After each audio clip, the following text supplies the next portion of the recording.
लेकिन इन सब के बीच चर्चा भी हम करेंगे। हमारे साथ कुछ खास मेहमान जुड़ गए, उनसे आपका परिचय करवा देते हैं। अजय धवले जी बीजेपी प्रवक्ता हमारे साथ जुड़े हैं, इसके साथ ही केदार सिरोही जी कांग्रेस प्रवक्ता हमारे साथ जुड़ गए हैं, और जेपी पाराशर जी आर्थिक मामलों के जानकार इस वक्त हमारे साथ स्टूडियो में मौजूद है।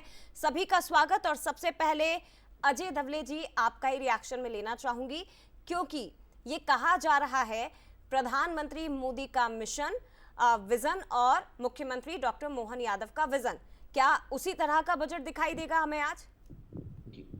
जय जी, निश्चित रूप से मध्य प्रदेश सरकार का विगत वर्ष फाइनेंशियल ईयर 2024-25 का जब बजट आया था, तो हमने देखा था कि पहला ऐसा बजट था जहां पे हम कैपिटल एक्सपेंडिचर को हमने प्रमुखता से एक साथ में रखा था कि 60,000 करोड़ रुपए का 3,63,000 करोड़ का बजट था फाइनेंशियल ईयर 24-25 का।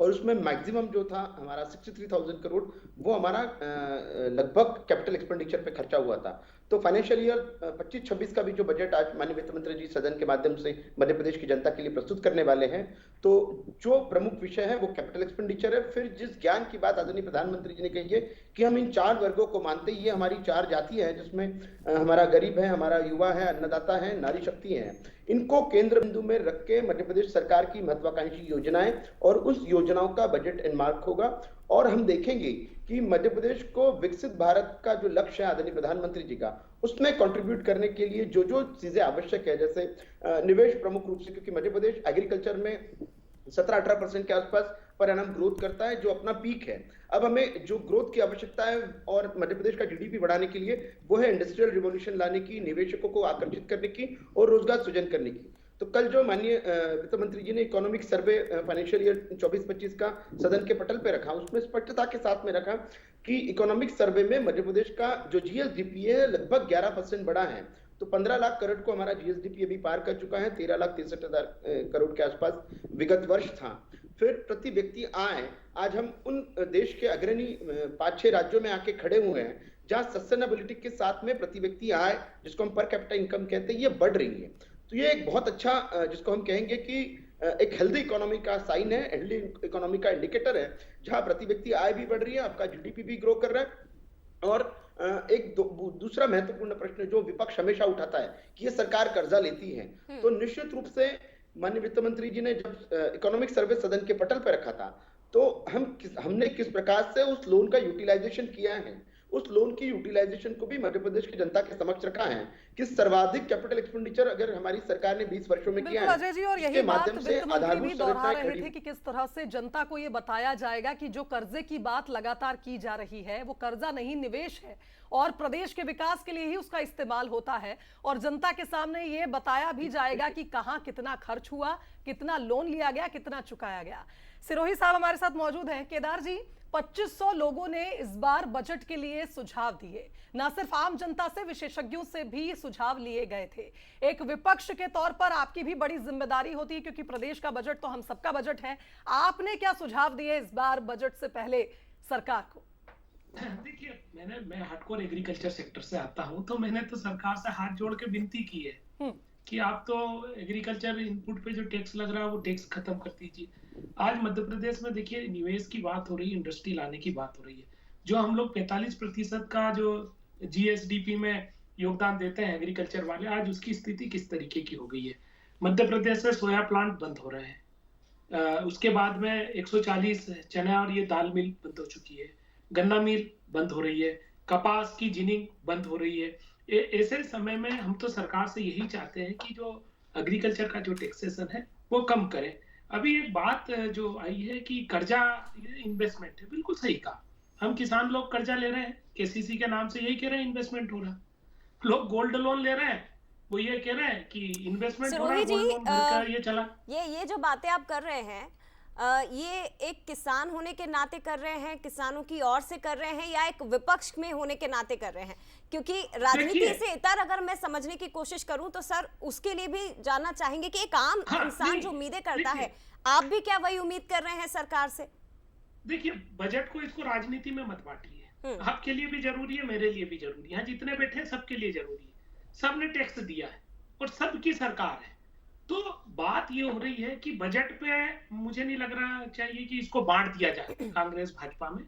इसका जो बजट का पैसा है वो कैसा बट रहा है वो देखा जाना चाहिए कि आज मध्य प्रदेश में किस वर्ग को कितनी तकलीफ है और उस वर्ग पे वो पैसा जा रहा है कि नहीं जा रहा। हमारी आज की जो नीति है वो पैसे के लेन देन पे है, न ये धर्म पे है, न वोट पे है, न जाति पे है, न भाजपा कांग्रेस पे। कितना आ रहा है और कितना जा रहा है इस पे है। और जो ले रहे हैं और जो जाने का प्लान बता रहे हैं, क्या वो पैसा पूरा खर्चा होगा? क्योंकि पिछले साल जो बजट आया था उसका तो बहुत सा पैसा खर्च ही नहीं हुआ।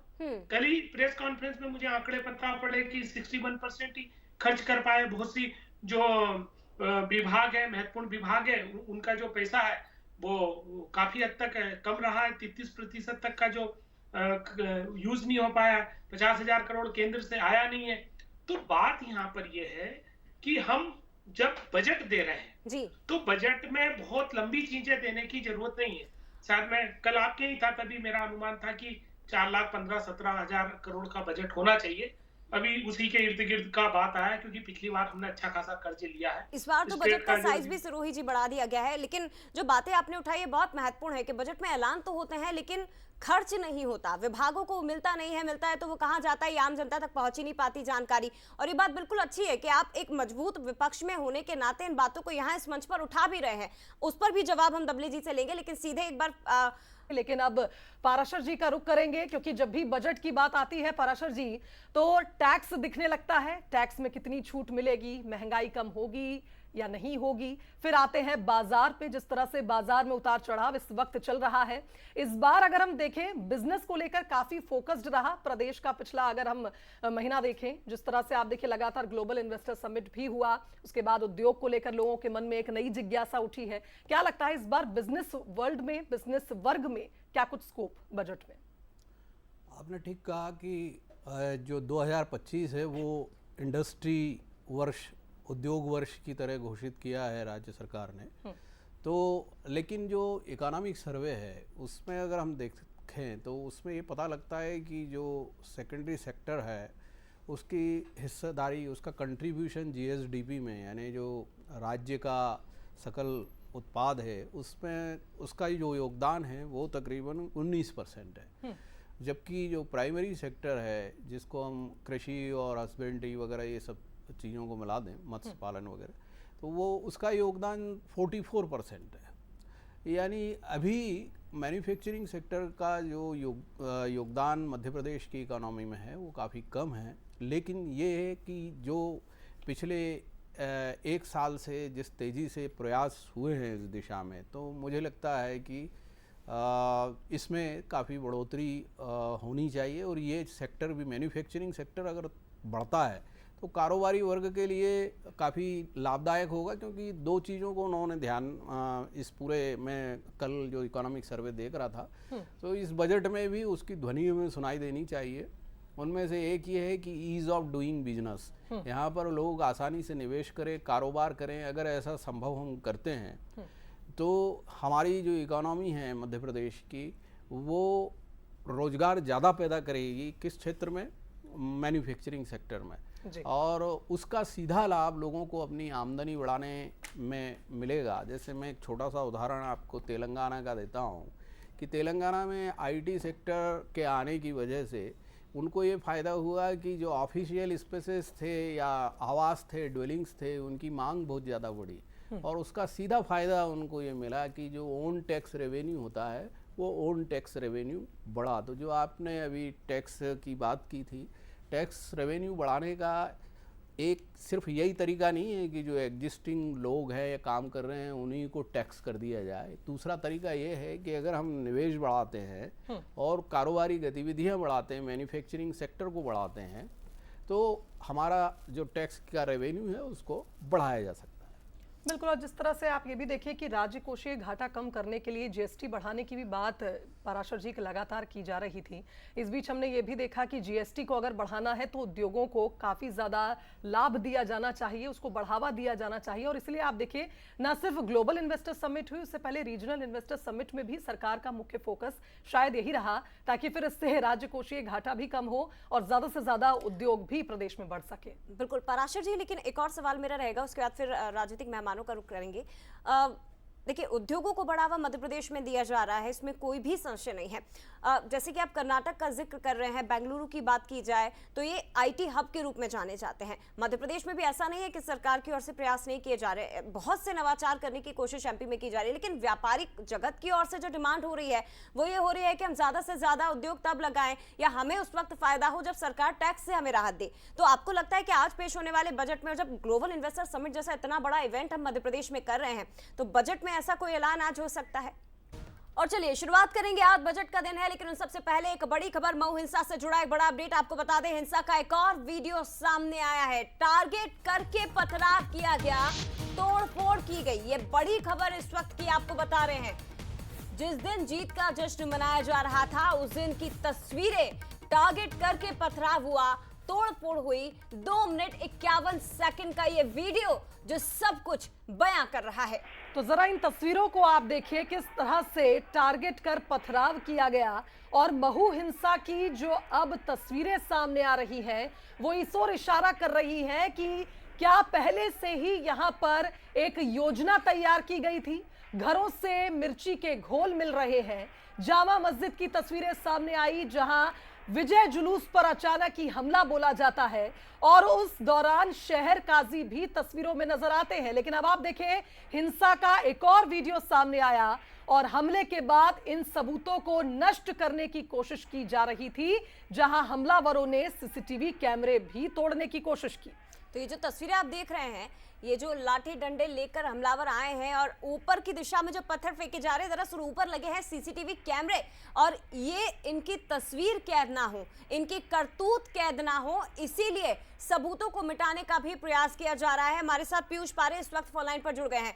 पीयूष, उस दिन जो हिंसा की साजिश रची गई वो इन तस्वीरों में अब साफ बयां हो रही है।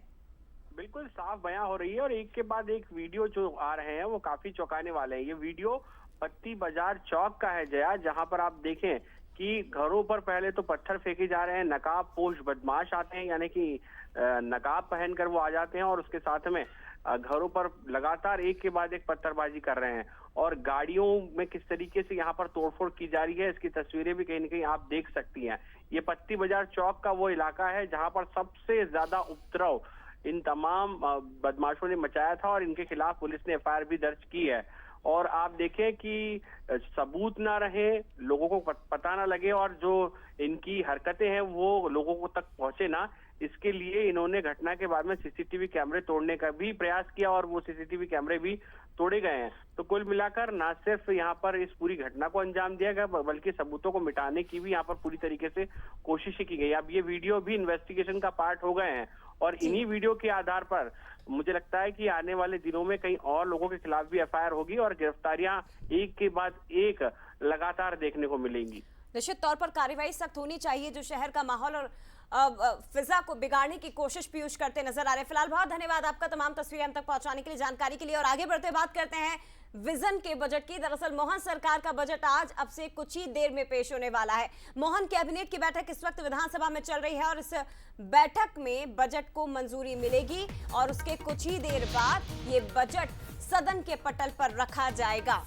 तो देखिए, ये बजट जनता को समर्पित है। ये बात वित्त मंत्री ने पहले ही कही थी जब वो अपने बंगले से निकल रहे थे बजट लेकर, और साथ ही उन्होंने ये बात भी स्पष्ट कर दी थी कि इस बार का जो ये बजट है वो सर्वस्पर्शी होगा। तो ऐसे में सीएम डॉक्टर मोहन यादव ने भी ये स्पष्ट कर दिया कि सभी क्षेत्रों में विकास के लिए पर्याप्त धनराशि दी जाएगी और इसी के चलते इस बार बजट के साइज को भी बढ़ा दिया गया है। यानी इस बार का बजट 9% बढ़ाकर लगभग 4 लाख करोड़ के आसपास होने वाला है। निश्चित तौर पर। और देखिए, कर्ज की बात जो विपक्ष की ओर से उठाई जा रही है उसे लेकर भी स्पष्ट किया गया कि कर्ज तो लिया जा रहा है लेकिन वो धनराशि लोगों की विकास के लिए, प्रदेश के विकास के लिए ही उस राशि को खर्च किया जाता है। तो ऐसी कोई बात नहीं है। महत्वपूर्ण खबर, थोड़ी देर का इंतजार और उसके बाद बजट का सब कुछ जो पिटारा है वो सामने आ जाएगा। किसके लिए क्या इस बजट में होने वाला है। मेहमान हमारे साथ जुड़े हुए हैं, अजय धवले जी और इसके साथ ही केदार सिरोही जी हमारे साथ जुड़े हैं, जेपी पाराशर जी हमारे साथ जुड़े हैं। जेपी पाराशर जी, जो सवाल रह गया था उसी पर जवाब सर, उसके बाद राजनीतिक मेहमानों का रुख। टैक्स को लेकर बात हो रही थी। बिल्कुल, आपने कहा था कि क्या इसमें कुछ टैक्स रियायतें मिल सकती हैं उद्योगों के लिए, उद्योगों कारोबारियों के लिए।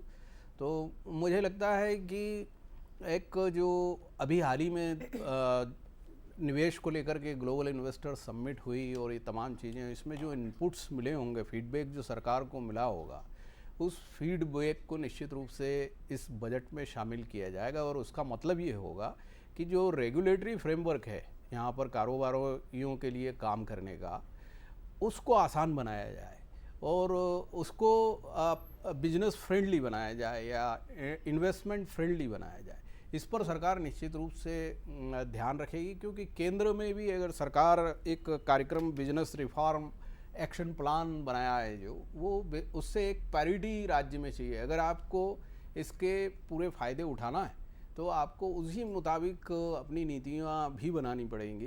तो सरकार का जोर ईज ऑफ डूइंग बिजनेस पर होगा। अगर इस तरह के सुझाव बिजनेस कम्युनिटी और इंडस्ट्री से आए होंगे तो उनमें से जो सरकार बिल्कुल कर पाराशर सकती जी, है इस उनको पर करेगी। चर्चा जारी रखेंगे, लेकिन इस बीच हमारे संवाददाता और पाराशर जी आप अपनी बात कर रहे थे। हमने आप दिखाया किस तरह से विपक्ष इस बार अब गेहूं के विषय को, किसानों के विषय को आगे बढ़ा रहा है। एमएसपी की जब बात होती है तो आप जरा बताइएगा, स्पष्ट कीजिएगा कि जिस तरह से किसानों के हित में सरकार लगातार काम करने की बात करती है, एमएसपी को लेकर जो नियम तय हुआ था, जल्द ही कहा गया था कि कानून लाया जाएगा। क्या कानून लाने पर ये जो समस्या है इसका निदान सरकार कर पाएगी? ये काफ़ी जटिल विषय है एक्चुअली। ये इतना आसान विषय नहीं है कि एमएसपी पर कोई एक कानून बना के एमएसपी को फिक्स कर दिया जाए। हो सकता है कि इसके उल्टे प्रभाव भी पड़े। दरअसल ये एक ऐसा मांग है कि इस कोई फिक्स प्राइस बढ़ा करके इतनी बड़ी प्राइस पूरे देश में एक जैसी आप करना बहुत मुश्किल है। बिल्कुल, क्योंकि इसके लिए एक व्यवस्था जो बनाई गई है, उस व्यवस्था में वो जो कास्ट का निर्धारण करती है, लागत का निर्धारण आयोग करता है, उस लागत के आधार पर ये कीमतें तय होती हैं। अब इसमें जो मूल शिकायत किसानों की रहती है वो ये रहती है कि जो उनकी लागत है उससे एक निश्चित मुनाफे के साथ उनको प्राइस मिले बाज़ार में। अब जो मैकेनिज़्म अपनाए जाते हैं उसमें सरकार की मेरा कहना यह है कि जो एमएसपी है ना, वो एक बहुत ही जटिल किस्म का विषय है। इसमें इतना, लेकिन यह है कि पॉलिटिकली उसको आपने देखा किसान आंदोलन, तमाम मंत्रियों को हिदायत दे दी गई हो कि कैबिनेट बैठक से बाहर निकलेंगे, कुछ भी नहीं बोलना है, मुंह पर फिंगर रखे हुए, फिंगर ऑन द लिप्स, सब तमाम मंत्री, पिटारा खुलेगा तब पता चलेगा। देखिए जया जी, ये व्यवस्था भी होती है सदन के माध्यम से। मध्य प्रदेश की जनता को यह बजट जब प्रस्तुत किया जाता है, माननीय वित्त मंत्री जी संबोधन देंगे, तत्पश्चात एक ऑफिशियल इसका जब आंकड़ा हम सबके समक्ष आएगा कि मध्य प्रदेश के विकास को किस प्रकार से गति देने वाला बजट है, तो हम सबके समक्ष आ जाएगा। लेकिन इस बजट की जो कुछ खूबियां होने वाली है, जो आपको भी ध्यान देने योग्य है कि ये निवेश को बढ़ाने वाला बजट है, रोजगारों को बढ़ाने वाला बजट रहेगा। स्वास्थ्य, कृषि, शिक्षा एवं पूंजीगत व्यय, ये हमारे बजट के जो हम कुछ पैरामीटर्स हैं, इन पे ही बजट का फोकस रहेगा। सर्वस्पर्शी, सर्वसमावेशी, जैसा कि माननीय मुख्यमंत्री जी ने इसके बारे में स्पष्टता के साथ में कहा है। इस बजट की एक अजय बहुत धवले जी, अच्छी इस बात बार ये भी होने वाली किसानों है की कि मांग मध्य सबसे प्रदेश ज्यादा विपक्ष उठा रहा है। 2-3 दिन से हम देख रहे हैं कि कभी गेहूं की बालियां लेकर पहुंचते हैं, आज भी किसानों का मुद्दा, सिंचाई का मुद्दा सबसे ज्यादा उठाया गया है। तो किसानों के लिए आप कुछ लेकर आने वाले हैं क्या बजट में? निश्चित तौर पे सभी मैं लौटूंगी सर, आपके पास कुछ तस्वीरें इस वक्त मिल रही हैं, जल्दी से वो दिखा देते हैं सर, फिर आपका रिएक्शन लेंगे। मुख्यमंत्री डॉक्टर मोहन यादव बाहर निकलते हुए, कैबिनेट बैठक संपन्न हो चुकी है और आप देख सकते हैं तमाम मंत्री आ रहे हैं और अब से थोड़ी देर बाद ही बजट पेश होगा।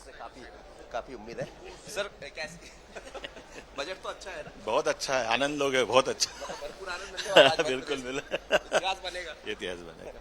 सर कैसा रहने वाला बजट? तो मुख्यमंत्री को तो आनंद आ गए, लेकिन आम जनता के लिए आनंद वाला विषय इस बजट में होगा कि नहीं, बात पूरी करिए अजय धवले जी, फिर सिरोही जी के पास जाऊंगी। जय जी, जो आपने प्रश्न कहा कि कृषि के लिए, देखिए मध्य प्रदेश में विगत 20 वर्षों से हमारी सरकार है और भारतीय जनता पार्टी की सरकार ने जो एक हमारा बेनिफिशियल भी एरिया था वो था agriculture. Madhya Pradesh agriculture growth में देश में सर्वाधिक जिसका ग्रोथ रेट है 17-18% के आसपास हमारा ग्रोथ रेट रहता है। सिंचाई की आपने बात की, मध्य प्रदेश में कभी 7.5 लाख हेक्टेयर सिंचाई हुआ करती थी, आज 60 लाख हेक्टेयर के आसपास सिंचाई है। और केदार जी खुद एक किसान नेता है, वो ये जानते हैं कि ये कांग्रेस की सरकार नहीं है जिसने सब्जबाग दिखाए थे कि 2 लाख रुपए तक का कर्ज माफ कर देंगे। इनके नेता आए थे मध्य प्रदेश में, 1, 2, 3, 4 ऐसे 10 दिन गिना के गए थे और वो 10 दिन नहीं हमने किसानों का कर्जा माफ नहीं किया तो मुख्यमंत्री बदलने की बात हुई थी। लेकिन सर्वस्पर्शी उन किसानों के हितों का ध्यान रखने अगर किसी ने काम किया तो हमारी भारतीय जनता पार्टी की सरकार है। दूसरा मैं कह रहा था कि बजट सस्टेनेबिलिटी के साथ साथ एक्सपेंडिचर को बढ़ाने वाला होगा, क्योंकि हम मानते हैं कि मध्य प्रदेश का इकोनॉमी तभी ग्रो करेगा जब हम पूंजीगत व्यय के माध्यम से खर्चा करेंगे, लोगों के पास में पैसा पहुंचेगा, उसके माध्यम से खर्चा होगा। हमने अभी हाल ही में देखा कि केंद्रीय बजट जब प्रस्तुत हुआ तब सरकार की जो मंशा थी कि मध्यम वर्ग को एक टैक्स में एक ऐसे स्लैब की राहत दी जाए जिसके माध्यम से मार्केट में पैसा आएगा, इकोनॉमी में पैसा मल्टीप्लाइंग इफेक्ट करेगा। तो मध्य प्रदेश का भी बजट कुछ इसी तरह से होगा कि मार्केट में पैसा आए, इकोनॉमी को गतिशीलता दी जाए, जिससे मध्य प्रदेश का हमने जो लक्ष्य रखा है कि आने वाले 5 वर्षों में मध्य प्रदेश का बजट दुगना करना है, तो एक बहुत महत्वाकांक्षी लक्ष्य है। उस लक्ष्य को प्राप्त करने के लिए भारतीय जनता पार्टी की सरकार प्रण प्राण से लगी है। और जिस प्रकार से माननीय मुख्यमंत्री डॉक्टर मोहन यादव जी का विजन है कि मध्य प्रदेश अब उद्योगों का प्रदेश बनेगा, मध्य प्रदेश अब निवेशकों का प्रदेश बनेगा, मध्य प्रदेश अब रोजगारों का प्रदेश बनेगा, मध्य प्रदेश इस ज्ञान के जो पैरामीटर्स हैं इसको साथ में लेकर एक विकसित भारत की जो संकल्पना है उसको कंट्रीब्यूट करने वाला है। आपने तो तमाम बातें यहाँ पर गिना दी हैं धवले जी के मध्य प्रदेश में आपकी सरकार के पूरे कार्यकाल में अभी तक, मैं पूर्व की भी बात कर रही हूँ जब शिवराज जी मुख्यमंत्री थे, मध्य प्रदेश में किसानों के हित में क्या क्या फैसले लिए गए हैं, लेकिन आपने जो बातें गिनाई उससे इत्तेफाक कांग्रेस नहीं रखती है ना। केदार सिरोही जी क्या कहेंगे? देखिए बहन, इसमें सबसे अच्छी बात यह है कि धवले जी ने तो बड़ी अच्छी बातें कह दी। अब ऐसा लग रहा है हमारे को तो हमारी आय दुगनी क्या 3 गुनी हो गई है, मतलब मोदी जी ने ही कहा था। और इनकी संसदीय कमेटी जो है वो कहती है कि मध्य प्रदेश के किसानों की आय कम हुई है। देखिए सवाल ये है, आरोप प्रत्यारोप लगाना एक अलग विषय है, पर वास्तविकता में जमीनी हकीकत पे जाइए। मैं आज आपको बोल रहा हूँ, मस्टर्ड जो है 600 रुपए कम में बिक रही है। डॉलर चना जो 14-15 हजार का है वो 8 हजार में बिक रहा है। जैसे अभी पारासर जी ने कहा कि वो बहुत जटिल है, एमएसपी देना मुश्किल है। मैं एमएससी एग्रीकल्चर हूँ, कई साल से किसानों के लिए काम भी कर रहा हूँ, कई देशों में भी रहा हूँ और अभी एमएसपी मोर्चा का मेंबर भी हूँ। कहाँ से जटिल है, कैसे जटिल है? आज लहसुन जब आप हो तो जटिलता नहीं है, 60 रुपए 50 रुपए मांगने में जटिलता है। जब तक सरकार हम क्यों चुनते हैं? अगर जटिल है इसीलिए तो सरकार चुनी कि भाई इसका कोई समाधान लेके आ। जब टैरिफ की बात आती है, जब इंटरनेशनल प्रेशर की बात आती है तो आप सस्ते में इंपोर्ट कर लेते हैं। प्रतीकात्मक रूप से विरोध किया जा रहा है। हम लोग जाते हैं तो बड़ी उलझन सी आती है किसानों को। तो सरकार का नैतिक दायित्व बनता है कि खेती को प्रॉफिट में लाने के लिए बेंचमार्क प्राइस रखना पड़ेगा। आप जब तक किसानों को उनकी लागत का हिस्सा नहीं देंगे तो फिर सरकार उनके लिए किस काम की? उनके लिए क्या सिर्फ खाद बीज बिकवाने के काम की है? उनसे बिजली बिल वसूल करने और लेट हो जाए तो उनको जेल में डालने की है? जमीन का रेवेन्यू टैक्स वसूलने की है? मंडी टैक्स वसूल करने की? आज भारत में आप देखिए, अगर आप सही तरीके से टैक्सेशन कैलकुलेशन करें तो सबसे ज्यादा अगर कोई पक्षपात हो रहा है तो वो किसानों के साथ हो रहा है टैक्स में। हम इंडस्ट्री का टैक्स आप देख लीजिए, वो टोटल प्रॉफिट पर देते हैं, हम लोग टोटल प्रोडक्शन पर टैक्स दे रहे हैं और उस टैक्स में जो हम लोग हमारा इनपुट टैक्स है उसका रिबेट नहीं मिल रहा। जितना भी खाद बीज दवाई लेते हैं उस पर टैक्स लगता है, बेचने जाते हैं तो मंडी टैक्स लगता है और वो भी उस समय लगता है जबकि उस क्रॉप का प्रॉफिटेबल है या नहीं उसका कोई पता नहीं। चलिए तो ऐसे समय पे सरकार को इस केदार जी अब इनके जवाब जो आप कह रहे हैं इनके जवाब अजय धवले जी देंगे तो ज्यादा बेहतर होगा, क्योंकि धवले जी एक बात आपकी ओर से लगातार की जा रही है कि समर्थन मूल्य की बात अगर विपक्ष उठा रहा है तो हम तो बोनस राशि दे रहे हैं किसानों को, लेकिन सवाल यही है कि बोनस राशि तो आप दे रहे हैं लेकिन समर्थन मूल्य पर क्यों नहीं सहमति बन पा रही? क्योंकि किसान चाहता है कि उसको सही दाम पर उसकी धान और उसका जो अन्न है वो बिके। सवाल कुछ उठाए जा रहे हैं नेता प्रतिपक्ष की ओर से, अजय धवले जी उस पर जवाब आप दे दीजिए। आय के स्रोत आखिर मध्य प्रदेश सरकार के पास हैं क्या क्या? उमंग सिंघार जी कह रहे हैं कि आय के स्रोत कुछ है नहीं, बस कर्ज में डुबोए जा रहे हैं सरकार मध्य प्रदेश को। जी बताइए सर। जी जया जी, मैं कुछ आंकड़े आपके समक्ष रखना चाहता हूं। मुझे लगता है केदार जी भी उन आंकड़ों का समर्थन करेंगे कि देश में विपक्ष शासित जो राज्य है सर्वाधिक ये फाइनेंशियल ईयर 24-25 का आंकड़ा मैं आपको बता रहा हूँ। तमिलनाडु जो इंडिया अलायंस का पार्टनर जिसका शासन चल रहा है वहां पे 8,34,000 का स्टेट पे लोन है। उसके बाद में मैं फिर से विपक्ष का एक राज्य है पश्चिम बंगाल 6,58,000 करोड़। फिर इनका जो कांग्रेस शासित राज्य है 5,97,000 करोड़। कर्नाटक की बात कर लेते हैं, फिर हिमाचल की बात कर लेते हैं हम 4 लाख करोड़। ये उन सारे राज्यों के आंकड़े जहां जहां विपक्ष या कांग्रेस की सरकारें हैं। और ये इसलिए महत्वपूर्ण हो जाता है कि आप देखिए कि किसी भी स्टेट को ग्रो करने के लिए लोन लेना बहुत आवश्यक है, क्योंकि स्टेट की इकोनॉमी सेल्फ सस्टेन नहीं रहती। दूसरा महत्वपूर्ण विषय होता है कि इकोनॉमी के माध्यम से, जैसा मैंने कहा कि ये लोन लेके किया क्या जाता है, इस लोन के माध्यम से, ये सॉफ्ट लोन होता है, पहले तो उसका टेन्योर बड़ा होता है, लोन की दर बहुत कम होती है। तीसरा जो है कि ये लोन का, यदि कोई राज्य अपनी जीएसडीपी के परमिसेबल लिमिट जो होती है उसके अतिरिक्त ये ले रहा है तो वो बैड लोन है, लेकिन जीएसडीपी की परमिसेबल लिमिट के well within the limit यदि कोई लोन ले रहा है then it is good loan. अब इस गुड लोन की संज्ञा यह है कि इस लोन के माध्यम से यदि हम इंफ्रास्ट्रक्चर बिल्ड करते हैं, हमने सड़क बना दी और उस सड़क के आने से यदि वहां 4 उद्योग लग जाते तो ये मध्य प्रदेश की इकोनॉमी को ग्रो करने वाला इनकम अजय धवले जी, कुल मिलाकर ये कहा जाए, अगर मैं गलत नहीं हूं तो मुझे क्लियर करिएगा, 3,75,578 करोड़ का कर्ज इस वक्त मध्य प्रदेश पर है, और जिन इंडिया अलायंस के राज्यों का आपने जिक्र किया है, फिर तो ये भी हम मानेंगे कि उन राज्यों में भी विकास हो रहा है अगर कर्ज लिए जा रहे हैं। प्रत्येक राज्य की अवधारणा है कि उसके पैरामीटर्स क्या हैं डेवलपमेंट की। जैसे मैंने तमिलनाडु की बात की, तमिलनाडु देश में सर्वाधिक फ्रीबीज बांटने वाला राज्य है, जिसके इकोनॉमी से उसके लोन का कोई फर्क नहीं पड़ता। जीएसडीपी की दूसरा महत्वपूर्ण फैक्टर होता है कि कर्जा लेने में जीएसडीपी की जो परमिसेबल लिमिट है, क्या आप उसको एक्सीड कर रहे हैं। तो तमिलनाडु हो गया, कर्नाटक हो गया, पश्चिम बंगाल हो गया, ये सारे राज्य आज उस परमिसेबल लिमिट के पैरामीटर्स की अगर हम बात कर रहे हैं तो मध्य प्रदेश की अगर बात करें, अजय जी मेरी बात तो सुनिए, फिर सिरोही जी से भी मैं इस पर जवाब लूंगी। मध्य प्रदेश को लेकर मेरे साथ इस वक्त कृषि मंत्री अंदर सिंह कंसाना जी हैं। कृषि को लेकर क्या देखें बजट में, अब तो बजट आने ही वाला है, स्वाभाविक है कि सरकार बड़ा अच्छा काम करती रही कृषि को लेकर, लेकिन क्या कुछ नया दिखने वाला है? सवाल कृषि का ही नहीं है, सवाल सभी विभागों का है। थोड़ा इंतजार करें, बहुत अच्छा बजट आने वाला है, क्योंकि ये देश में श्रीमान नरेंद्र मोदी जी की सरकार है और प्रदेश में डॉक्टर मोहन यादव की सरकार है। ये सरकार दोनों ही वो काम कर रही हैं, सबका साथ और सबका विकास और सबका विश्वास लेके सरकार काम कर रही है, इसलिए वो बजट आएगा। वो बढ़कर अब 1,52,000 से भी ज़्यादा हो गई है। ये प्रदेश के विकास की गति दर्शाता है और इसी गति से हमारा अभी बजट आने वाला है। ये विकास का बजट होगा और हमने सभी पहलू छुए ऐसा बजट होगा। एक और आज कैबिनेट में चर्चा हुई है, आप सब जानते हैं कि चंबल का बीहड़ पहले डाकुओं के नाम से विख्यात था, अब वहाँ डाकू नहीं रहे पर उस ज़मीन का सदुपयोग हो, इसके लिए बहुत ज़रूरी है कि वहाँ पर सिंचाई हो। तो सिंचाई के लिए हमारी नदी जोड़ो अभियान के अंतर्गत वहाँ पानी तो आने ही वाला है और उसके साथ झांसी यूनिवर्सिटी से संबद्ध होकर एक हॉर्टिकल्चर कॉलेज वहाँ पर खुलने वाला है। केंद्र सरकार उसमें। सिरोही जी बहुत छोटा सा रिएक्शन आपसे चाहेंगे क्योंकि समय की कमी है। अजय धवले जी कह रहे थे तमिलनाडु में सबसे ज्यादा फ्रीबीज के चलते खर्चा हुआ है, कर्जा वहां पर भी बढ़ा है। अन्य राज्यों में भी जहां आपकी सरकार है उन्होंने हाईलाइट किया और कहा कि आप भी इससे ताल्लुक रखेंगे, इससे आप भी सहमति जताएंगे, क्या कहेंगे इस पर?